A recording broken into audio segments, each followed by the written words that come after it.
Are we going up Willy Wonka in the glass elevator style? Is it more like a shaky Spirit Airlines flight? We are ready for the rapture. I don't know if you guys know this, but these girls are definitely being beamed straight to heaven. If Jesus is coming, then do I have to go into work?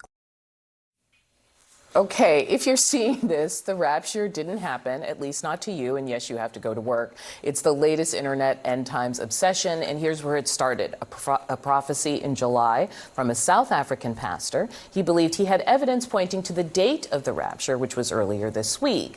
He was wrong, and he's not the first. History is filled with failed apocalypse predictions. We all remember the Mayan calendar ending in 2012. Judgment Day was supposed to come in 2011. There was Y2K in 2000. And the thing is, doomsday prophecies date as far back as 1666. Christians feared the world would end then because 666 is a sign of the beast. So joining me now to talk about end time obsessions, we've got an expert, Steve Wohlberg. He's a speaker and director of White Horse Media. He's also the author of a book called End Time Delusions, which talks all about these rapture teachings and where they came from. Steve, thanks so much for being with us. Yes, good morning, Audie. Thank you for having me. It's been quite a couple days with all of this TikTok rapture craze, so thanks for having me. Why do you think this caught on in particular, right? It kicked off earlier in the summer and until we're here in the fall and people have tinfoil hats on their cats.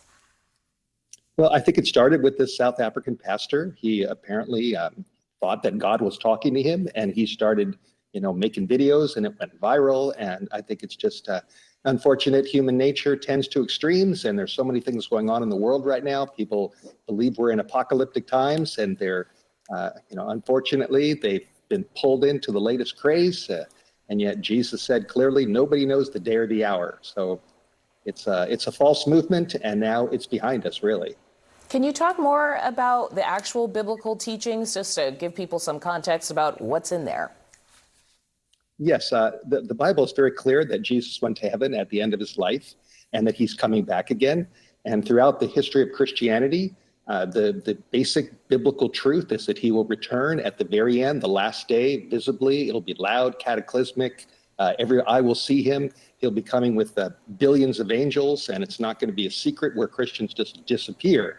But unfortunately, in the 1800s, a new teaching started working its way into Christian thinking. It was connected to Edward Irving and John Nelson Darby. It worked its way into the footnotes of the Schofield Reference Bible, and then it was brought into the American Protestant seminaries like Dallas Theological Seminary. Hal Lindsey in the 1970s popularized it with his book, The Late Great Planet Earth, and then the Left Behind novels, it just took off, co-authored by Tim LaHaye and Jerry Jenkins. I have a chapter in my book called The Path of the Virus, where I trace this intro into Christianity, and now it's just become just an incredible craze. And yet the Bible does not teach disappearing Christians, that we're just going to vanish. It teaches that Jesus is coming back. Again, every eye will see him at the very end. Yeah. It's not going to be secret. No one's going to wake up and wonder, where did all the Christians go?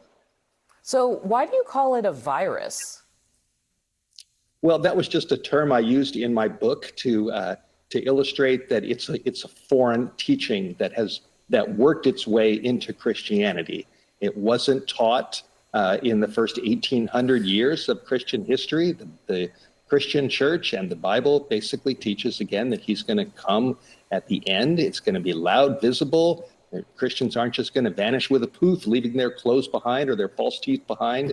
And so I just use this as an illustration that this teaching is a virus that has infected Christian thinking of the end times. And this is the latest evidence of that virus.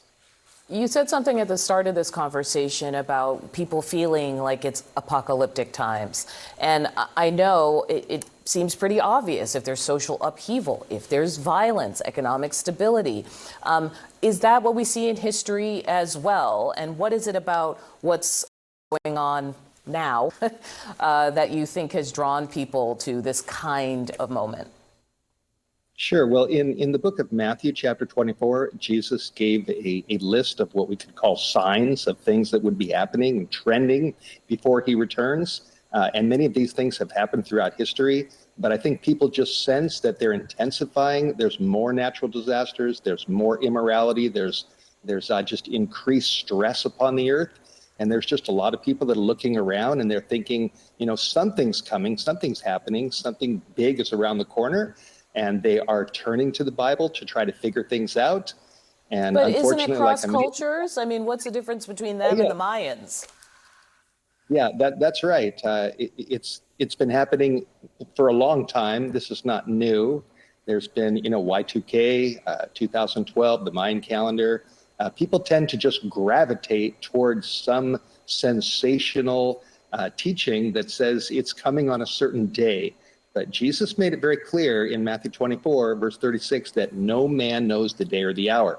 So unfortunately, you have people that, pick dates, set them, and the result is that they result in disillusionment. People are, they believe it, and then it doesn't happen, so they give up their faith. It gives Christianity and the Bible a bad name, and it's an unfortunate tragedy.